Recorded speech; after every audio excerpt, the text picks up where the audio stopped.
Yeah. Ito ang 10 commandments ng kalsada. Una, rumespeto ka bata. Pangalawa, mag-ingat sa kasama. Pangatlo, dala dapat kargada. Pangapat, huwag kang tira pasok. Matuto kang sumunod, wala nang dapat tanong.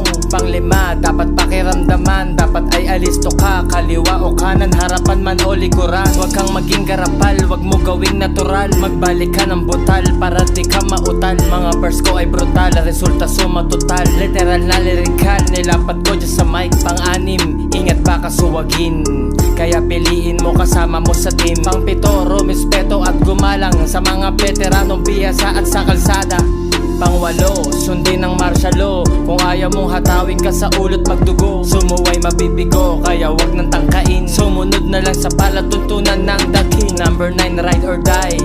Sobrang down sa kalsada, dapat kapisado mo galawan all around. Pang-sampu, wag padarag, dapat handa ka laging kumalag at tumalag. 10 commandments ng kalsada, mga bata sa lansangan, isinilang realidad. Diyan namula aking abilidad, pati prinsipyo ko at paninindigan. Dala ko lang salita at bayag sa kalsada, biyasa, kapisado ang galawan. Dapat lang matuto kang gumalang sa kalsada. Rumespeto ka bata sa mga veterano at mga piyasa.